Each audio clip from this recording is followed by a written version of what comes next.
The ambassador from the Vreth Dominion arrived at Lunar Station Kepler 9 at 400 hours, Earth Standard Time, and the first thing she noticed was that the station was playing music. Not military broadcasts, not emergency protocols, not the kind of tight, compressed communications she had studied during the 6-month transit from Vreth Prime, those careful, measured transmissions humanity had been sending into the void for decades. Music. Something instrumental, low and patient, drifting through the docking corridor like it had always been there, like it belonged. Ambassador Velshara paused at the threshold, her secondary sensory organs processing the sound, and found she had no referential category for what she was experiencing. It wasn't a signal. It wasn't communication. It seemed to exist purely for itself. She filed the observation away and stepped inside. The human representative waiting for her was not what she expected. The Dominion's intelligence division had prepared her extensively. She had studied thousands of hours of human communication, human posture, human negotiation patterns. She had reviewed the Dominion's threat assessment, a document that had been produced by 47 senior analysts over 3 years, and which concluded, with high statistical confidence, that humanity would respond to an ultimatum the way every other pre-expansion civilization had responded, with either immediate capitulation or with terrified, disorganized defiance. The man standing at the end of the corridor was holding a cup of something hot. Steam curled from it. He was watching her approach with an expression she could not immediately classify, and the intelligence files had warned her that human facial expressions were unusually variable, but this one seemed almost amused, not the performative confidence of a species trying to hide fear, something quieter than that, something that made her slow her pace without understanding why. "Ambassador Velshara," he said, "I'm Director Yusuf Marin. Welcome to Kepler 9. He extended the hand not holding the cup, a gesture she recognized from study as one of greeting, of offered peace. "I imagine the transit was long. 53 of your days," she said. "I'll have something warm sent to your quarters." He paused, then added, "We've been told Vreth physiology tolerates liquids at around 80 degrees Celsius. We've prepared several options." She processed this. The Dominion had not shared Vreth physiological data with Earth. The files were classified. Tier 4 restricted. The fact that humanity knew suggested either a significant intelligence breach within Dominion infrastructure or something considerably more disturbing. She did not ask him about it. She decided in that moment that she needed to understand what she was walking into before she began asking questions, because the music was still playing, and Director Marin was still slightly smiling. And outside, somewhere beyond the steel and glass of this station, Earth rotated through the dark like it always had, unhurried, enormous, completely unconcerned. The Dominion had delivered the ultimatum 4 months ago. It had been a masterwork of diplomatic pressure, refined over centuries of successful coercion. The Vreth Dominion controlled 43 systems. They had brought 11 civilizations into compliance using variations of this exact framework. The document was 200,000 words of precisely calibrated threat, structured around 3 pillars: military capacity disclosure, resource demand, and a compliance timeline. 11 civilizations had read it and folded, most within a single planetary rotation. 2 had attempted resistance and been reduced to cautionary examples that the Dominion still referenced in first contact briefings. Earth's response had arrived in 17 days. It was 847 words. Velshara had read it so many times she had committed it to memory, which was unusual for her because she had not intended to memorize it. It had simply lodged itself in her cognition the way certain sounds did, the way damage did. The response did not acknowledge the military capacity disclosure demand. It did not address the resource demand at all. It did not propose a counteroffer, a delay, a negotiating position, or a request for clarification. What it said, in the calm, unadorned language of a species apparently unconcerned with the weight of what it was saying, was that Earth would be happy to host representatives of the Dominion for direct conversation, that Lunar Station Kepler 9 had been prepared for this purpose, and that humanity looked forward to building a framework of mutual understanding. 47 analysts had studied that response for 3 weeks. The consensus was that it was a delay tactic, that humanity needed time to marshal resources, to prepare defenses, to contact other civilizations for potential alliance. The consensus was that Earth was afraid and disguising it with procedural language. The consensus was wrong. Velshara was beginning to understand that, standing in this corridor with the music still playing, watching director Marin sip from his cup. She just didn't know yet how wrong. The first formal session began the following morning, though morning was a human construct that required the station's environmental systems to shift the lighting on a 24-hour cycle, creating an artificial day that the human staff seemed to genuinely need. Velshara found this biologically peculiar, but had been advised by her preparation team not to comment on it. She had brought 3 advisors. Marin had brought 2, a woman named Dr. Alara Vasquez, who was introduced as a behavioral scientist, and a man named Commander Roe Park, who was introduced simply as from the Oversight Division, which meant nothing to Velshara and everything to the 2 Vreth intelligence analysts seated behind her. There was a 4th chair at the human side of the table. It was empty. Velshara noted it, did not ask. Marin opened by thanking her for making the transit, which she recognized as a social ritual, and then by asking whether she had slept well, which she also recognized as a social ritual, and then he set down a physical document on the table, printed on actual paper, and slid it toward her side. She looked at it. It was a single page. In the center of the page was a question. What does the Dominion actually want? She stared at the question for several seconds. Then she looked up at Marin. We transmitted a detailed ultimatum, she said, 200,000 words. Yes, Marin said. We read it carefully. He paused. All of it, several times. Another pause. We had some questions. Such as what you actually want. He gestured to the paper. The document is extremely thorough on what you're demanding. It's less clear on why. And in our experience, and here he glanced briefly at Dr. Vasquez, who was writing something, knowing the why is where real conversations start. Velshara had a prepared response to 14 different opening negotiating positions. She had not prepared a response to this one. She managed to say, carefully, the Dominion's motivations are established by the document's framework. Sure, Marin said, which was a human affirmation that her translation software flagged as potentially insincere. But frameworks are what people build when they're not quite ready to talk about the thing underneath the framework. So, he leaned back. What's the thing underneath? That night, in the encrypted channel back to Vreth Prime, Velshara reported that the negotiations were proceeding as expected and that humanity was employing delay tactics. She was not lying. She genuinely believed that. What she did not include in her report was the empty chair, because she did not yet understand what it meant, and she had learned, in 30 years of diplomacy, that the things you cannot yet explain are rarely nothing. The second session was where the first real fracture appeared in her understanding. Marin arrived 4 minutes late, which he apologized for without elaboration. He was accompanied by Vasquez and Park, and this time, by a woman in a civilian suit who was introduced as Minister Adiz Obi, joining us from Geneva. The empty chair was filled. Velshara made a note of it and then immediately wondered whether the arrival of Obi had been staged for her to observe, and then immediately wondered whether her wondering had been anticipated. The session concerned, ostensibly, the resource demand in the Dominion's ultimatum. Specifically, the extraction rights to 12 ocean floor mineral deposits that Dominion surveys had identified as critical to a particular class of drive technology. Velshara had prepared to negotiate these down to 8 deposits. This was standard practice. She had a minimum position of 6 deposits, below which the mission parameters required her to break off talks and signal the fleet. The fleet was 47 days out. It had been dispatched the same week as the ultimatum, which was standard practice. By the time negotiations failed, as they generally did, the fleet would be in position. Marin listened to her open with the resource framework. He listened without interrupting, which was unusual, and Velshara's preparation materials had specifically noted that humans tended to interrupt in high-stakes conversations because they processed emotional responses quickly and had difficulty containing them.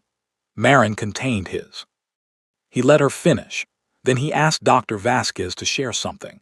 Vasquez opened a small projection and showed a geological survey. Velshara recognized the data. It was substantially similar to the Dominion's own survey of Earth's ocean floor deposits. This is our survey, Vasquez said. We did it about 18 months ago when we first became aware that the Dominion was conducting surveys of our system. She let that sit for a moment. The implication that Earth had known about the surveys before the ultimatum arrived settled into the room like a slow weight. The 12 deposits you've identified represent approximately 34% of our accessible reserves of these minerals, which is a significant ask. She clicked to the next slide. This is our current production capacity. And this, she clicked again, is what that capacity is being used for. The third slide showed an infrastructure map. Velshara processed it. It took her a moment to understand what she was seeing, and then it took her another moment to believe it. The mineral extraction was already underway, had been underway for over a year. The materials weren't being stockpiled or sold. They were being used rapidly for something that didn't match any of humanity's known infrastructure projects. "What is this?" she asked. Vasquez looked at Marin. Marin looked at the table for a moment. Then he looked up at Velshara with that same expression she couldn't quite classify. "Something we started building when we got the survey results," he said. "Before the ultimatum." "What are you building?"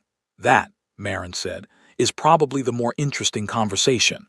He didn't answer the question.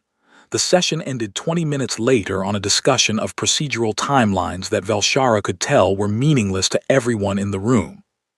She returned to her quarters and found that the liquids prepared for her were at precisely 80 degrees Celsius and that someone had placed, on the small table by her resting alcove, a physical book. A human book, printed, its cover showing a painting of ocean water. Inside the front cover, in handwritten human script, someone had written, "For understanding the parts that don't translate." She didn't sleep that night. She wasn't sure humans had intended her to. The communication she received from Vreth Prime on the 19th day of negotiations was marked urgent, which was unusual, because urgent communications from the Dominion during active negotiations were a procedural escalation she had only experienced once before, 14 years ago, when a civilization called the Oresh had attempted to arm themselves during talks.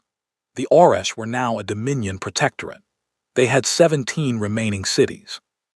Velshara opened the communication and read it, and then read it again, and then sat with it for a long time while the station's artificial lighting moved from night toward morning around her. The Dominion fleet had detected something on its approach. Not a human fleet. There was no human fleet. That much the analysts had confirmed, because the absence of a defense mobilization had been one of the most confusing elements of Earth's response from the beginning. In the 47 days since the fleet's dispatch, Earth had not scrambled ships, had not moved military assets, had not contacted neighboring civilizations for alliance or support. The complete absence of military preparation had been interpreted, consistently, as evidence of fear, as a species paralyzed by the gap between its own capabilities and the Dominion's. What the fleet had detected was not a military asset. It was a network. A distributed array of objects, small, individually unremarkable, positioned across an enormous volume of space, in a configuration the Dominion's tactical analysts had never encountered before. The Fleet Science Division had spent 6 days analyzing it before concluding that it was, probably, some kind of communication relay. Long range. Far longer range than anything Earth should theoretically be capable of constructing. The range of the relay extended well beyond the edges of the Dominion. Velshara read the communication 3 more times. Then she did something she had never done in 30 years of diplomatic service. She knocked on Director Marin's door at 3:17 hours. He answered in clothing she recognized as sleepwear, holding, somehow, another cup of something hot. His eyes were slightly unfocused in the way her research had categorized as post-sleep cognitive reorientation, and yet he didn't seem surprised to see her, which was either a remarkable feat of composure or evidence of something she didn't want to think about yet. "Ambassador," he said. "The relay network," she said. Something moved across his face. She still couldn't classify it. "Come in," he said. "I'll make you something warm." What Marin told her over the following 2 hours did not make things clearer. This, she would later understand, was intentional, not as deception but as the most honest thing he could have done. The truth, when you tried to compress it into a form another species could absorb in 2 hours, tended to become a different and lesser thing than the truth actually was. The network, he explained, had been built in response to a problem that predated the Dominion's ultimatum by nearly 40 years. Earth had been aware for 4 decades that its position in the galaxy was vulnerable, not primarily militarily, though that was part of it, vulnerable in a deeper way, a way that had to do with isolation, with the fact that a species alone, whatever its capabilities, could be surrounded, pressured, picked apart. The network was a message, or more accurately, the network was the infrastructure for delivering messages that had been in transit for decades. Messages to civilizations far outside the Dominion's reach, and not military communiques, not alliance proposals, not the kind of communication that a species building toward conflict sends out. Stories, Velshara thought as Marin talked. They were sending stories. What kind of stories? She asked. Ours, he said simply. She let that sit. Then, why? He looked at his cup for a moment, then at her. Because we figured out a long time ago that a civilization that destroys you becomes a story. And we've learned that stories have a reach that fleets don't. She returned to her quarters before the station's morning cycle began and sent an encrypted communication to Vreth Prime that was far longer than her usual reports. In it, she did not downplay what she had learned. She had been a diplomat long enough to know when the framework of a mission had fundamentally shifted. The fleet, she recommended, should hold position. The response came back in 11 hours.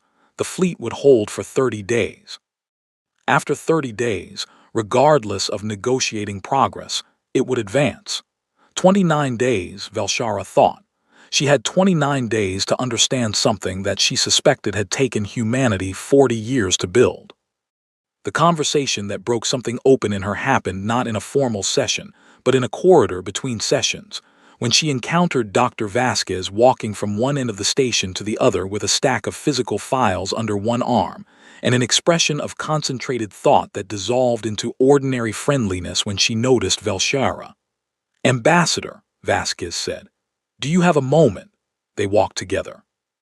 Vasquez seemed comfortable with silence in a way that Velshara had not seen often in humans, who generally seemed to experience silence as a deficit to be filled. After perhaps 90 seconds, Vasquez said, "Can I ask you something off record?" "Off record is not a concept with clear bounds in my role." "Fair." Vasquez shifted the files. "Then on whatever record you'd like, I'm curious about something. The Dominion has done this before, 11 times. You bring in the ultimatum, you send the fleet, the civilization folds or gets reduced. That is a simplified characterization. Probably, but here's what I'm curious about." Vasquez stopped walking. They were at a viewport. Outside, Earth hung in the dark, one edge lit by the sun, the rest in shadow, the shadow thick and blue-black and full of implied depth. After 11 times, did anyone ever ask why they kept working? The civilizations that didn't fold. The ones that became the cautionary examples. Did anyone ever study what they were actually trying to do, what they thought they were accomplishing? Velshara looked at her. They were trying to survive. Sure, Vasquez turned from the viewport. But they also knew they probably couldn't. They knew the math. The Dominion's military capacity versus theirs. They knew the odds. She paused. And they kept going anyway. Don't you find that strange or interesting, or at least worth asking about? The question lodged in Velshara the way the 847-word response had, the way the music had, the way the empty chair had. The analysis concluded it was irrational, she said. "Yeah," Vasquez said. She picked up her files again. "That's the part I think you might have gotten wrong."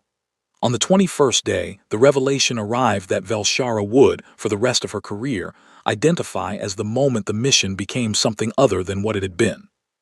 It came in the form of a data packet transmitted to the Dominion fleet by Commander Roe Park, which was itself strange because Park had barely spoken in 21 days of sessions and was not officially a transmissions officer. The packet was flagged in her morning communications summary as anomalous, and when she asked Marin about it directly in the open session, he did not hesitate. "Commander Park sent the fleet our structural survey of the Carrack system," Marin said. "We thought it might be useful to the fleet's navigation division." Velshara processed this. The Carrack system was 3 weeks from the fleet's current position, in the direction of Earth. It had been surveyed by Dominion assets 7 years ago, and the survey had been classified, because within the Carrack system there was a navigational anomaly, a dense debris field from a collapsed stellar body that represented a significant hazard for capital ship navigation.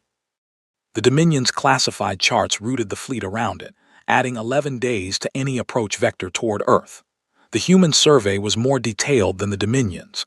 It included approach corridors through the field that the Dominion survey had marked as impassable, corridors that, according to the human data, were navigable with appropriate precaution. The fleet could use those corridors to cut 11 days from its approach. The human survey was, functionally, a gift. Or Velshara thought very slowly, very carefully, as she sat in the session and watched Marin watch her process this. It was something else entirely. Because the fleet could use those corridors. That was true.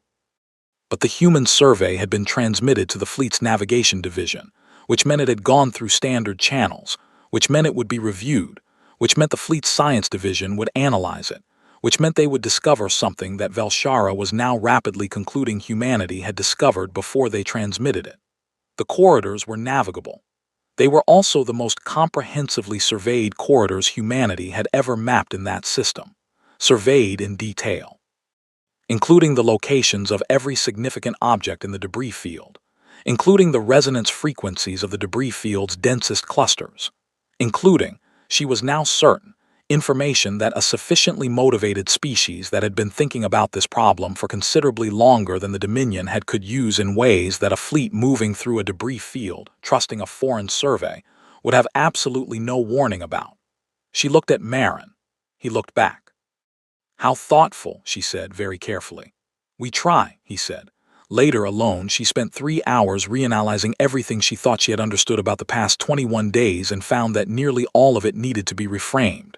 The music in the corridor, the 847-word response, the empty chair, the book on her table, the questions that answered themselves with larger questions, the physiological data that humanity wasn't supposed to have. None of it was delay. None of it had ever been delay. She sent a communication to Vreth Prime that night and requested that the fleet maintain its current position. The communication was 12 words. She did not explain the debris field. She did not explain the corridors. She simply requested that the fleet hold. Vreth Prime responded in 9 hours. The fleet would hold for an additional 14 days. Velshara looked at that number. 14 days. And then she did something she had not done since she was very young, since before diplomacy, since before the Dominion, since before she understood what the galaxy expected of everyone in it. She sat with the uncertainty. She let it be large. She stopped trying to resolve it. Director Marin found her at the viewport the next morning. He didn't knock on the glass or announce himself. He just came and stood beside her with his cup, watching Earth turn. "You sent something to your fleet," he said. It wasn't a question. Yes. "Did you tell them about the survey?" She considered the question for a longer time than it probably warranted. "No." He nodded slowly. She watched his reflection in the viewport rather than turning to look at him directly. He seemed, to her now considerably recalibrated perception, like someone who was tired. Not operationally tired. Tired in a way that went deeper than sleep could reach. She had seen that particular quality in exactly 2 other people in her career. Both of them had been negotiating something that mattered to them more than winning. "Can I ask you something?" she said. "That is genuinely off record." "Sure." "The relay network, the stories you're sending." She paused. "You know the Dominion will eventually encounter whatever response comes back, if any comes back, if anything comes back in time to matter." "Yes." "Then you know there's a real probability that it doesn't help, that the fleet comes, that the conversations fail, that the stories you've been sending for 40 years are still in transit when everything else ends." Marin looked at his cup, then at Earth, then back at his cup. "Yeah," he said. "Why," she asked very quietly, "would you do that, any of it? The network, the preparation, the conversations, if the probability of survival is low enough that you acknowledge it? Why keep building something you might not live to use?" He was quiet for so long she thought he might not answer. Then, "My grandmother was a doctor. Not a good time in human history to be a doctor the years she worked. Not enough of anything, not enough medicine, not enough equipment, not enough time." He didn't look away from Earth. "She used to say that the point of caring for someone was never about the odds. The point was that the person in front of you needed someone to act like they mattered. Even when the math said otherwise, especially then." Velshara stood with that. The station hummed around them. Somewhere the music was playing again. "You are trying to make the galaxy act like you matter," she said finally. "We're trying to make ourselves worth mattering too," Marin said. "There's a difference." She turned that distinction over carefully. and she felt, for the first time since arriving at Lunar Station Kepler-9, something that her species categorized as a shifting of foundational assumptions. Not a small adjustment, not a recalibration. The kind of shift that, once it happened, made the world before the shift feel like a simpler place you could not return to. On the 28th day, with 1 day remaining before the Dominion's internal deadline, something happened that no one in the Dominion's 47 analyst team had modeled, predicted, or considered possible. The civilizations the relay network had been reaching for decades began responding, not with military support, not with alliance declarations, not with anything the Dominion's frameworks for analyzing existential risk had a category for. The responses were stories, transmitted back through the relay, stories about their own histories, their own survival, the moments when they had been alone and been found, not by armies, but by the knowledge that something else in the dark had cared about the answer. Velshara received a summary of the transmissions in a data package from her intelligence division, who had intercepted them with evident confusion and flagged them as potentially coded military communications requiring analysis. She read the analysis. Then she read several of the original transmissions. They were not coded. They were exactly what they appeared to be. Civilizations across a range that exceeded the Dominion's own had read Earth stories and were sending their own back, and in doing so were doing something that 47 analysts had not modeled because there was no established framework for it. They were choosing to know humanity. They were choosing to be known in return. The Dominion had 11 cautionary examples. Earth was apparently building something that didn't have a name in Vreth political science yet. Velshara spent 4 hours composing a communication to Vreth Prime. It was the longest communication she had ever sent. When she finished it, she sat with her hands on the terminal for a long time, not transmitting, just sitting. Then she added 1 paragraph at the end. She transmitted it. On the 29th day, in the final formal session, Marin arrived with Vasquez and Park and Minister Obi, and this time there were 2 empty chairs on the human side of the table, and Velshara almost asked but stopped herself, because she had finally begun to understand that the empty chairs were not absences. They were space, deliberately held open, for something not yet arrived. She set her prepared framework on the table and then, after a moment, folded it and set it aside.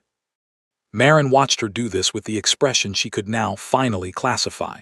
It was not amusement, it was not performance. It was the expression of someone who had been waiting a long time to find out what another person would do when the frameworks ran out and was now, quietly, deeply relieved by the answer. "The fleet will hold," Velshara said, "indefinitely." The room was very quiet. "That's not within your mission parameters," Marin said. "No," he nodded. He seemed to understand. He looked briefly at the empty chairs and then back at her and said, "The Vreth Dominion won't just accept that." "No," she agreed. "They won't," she paused. "They will want an explanation. They will want to know what changed." "What will you tell them?" Velshara considered this for a long time. Outside, Earth turned. The music played its patient, purposeless song through the corridors of Lunar Station Kepler-9. Somewhere, traveling at the speed of light through the dark between stars, 40 years of stories were still moving outward, still finding their way toward civilizations that didn't yet know a small, isolated, biologically unremarkable species had decided, without any guarantee of it mattering, to spend 4 decades telling the rest of the galaxy what it was like to be human. "I will tell them," she said slowly, "that I encountered a civilization that should have been afraid and was not, and that I spent 29 days trying to understand why, and that I failed because I was using the wrong question." She stopped. She looked at Marin. "The right question is not why they aren't afraid. The right question is what they are instead." "And," Marin said quietly. Velshara thought about her grandmother she didn't have, about the surgeon who operated on patients the odds had already given up, about the debris field full of carefully cataloged stones that a fleet might or might not ever move through, about 40 years of messages in transit toward civilizations that might or might not ever respond, about 847 words that said nothing except "come and talk to us" and meant everything except surrender. "Patient," she said. "They are patient. In a way I don't have a word for. Patient not because they believe things will improve, but because they have decided without evidence that the effort is worth making." She paused once more. The Dominion has never encountered a species that separated those two things, hope from action. They have always assumed that a species only acts when it believes it will succeed. And, and humanity, she said, appears to act specifically when it isn't sure that it will, as though the uncertainty is the point. As though doing the thing when you cannot guarantee the outcome is what makes the thing worth doing. Marin put down his cup. Yeah, he said, very quietly, that's about right. The Vreth Dominion recalled the fleet 14 months later. The official diplomatic record cited procedural factors, renegotiated frameworks, mutual interest agreements. The unofficial record, the one Velshara wrote for internal review, and which was subsequently classified at a tier, usually reserved for existential threats, described what had actually happened in considerably less comfortable terms. She described 29 days on lunar station Kepler 9. She described music in a docking corridor, and a cup of warm liquid, and a room where empty chairs were held open for things not yet arrived. She described a relay network that no one had ordered built, and no fleet could destroy because it wasn't a weapon. It was an invitation, distributed across so much of the galaxy's volume that dismantling it would take longer than the Dominion's current strategic horizon could account for. She described the responses still arriving, month after month, from civilizations no one had thought to reach, carrying stories no intelligence division had known to intercept. And at the end of the document, in a section she marked simply as personal observation, and therefore not subject to standard analytical review, she wrote something that she knew would make her colleagues uncomfortable, that she wrote anyway because 30 years of diplomacy had taught her that the things that made you uncomfortable were almost always the things that mattered most. She wrote, "The Vreth Dominion has spent 400 years building power, and in those 400 years has never once considered what it would mean to be worth knowing. We built fleets. We built frameworks. We built the architecture of compulsion and called it civilization. Humanity built none of these things. Or rather, they built them slowly, partially, imperfectly, alongside something else, a habit of reaching toward things they couldn't guarantee would reach back. A habit of deciding in the absence of certainty that the act of reaching mattered in itself. I do not know if this makes them stronger than us. I do not know if strength is the right measure. What I know is this. The fleet reached the edge of the Carrack system and received a survey of a debris field from a species that had every reason to let the fleet fly blind through it. And instead of using the debris as a weapon, they mapped it. Perfectly. They gave us the map. I spent a long time trying to understand the strategy behind that.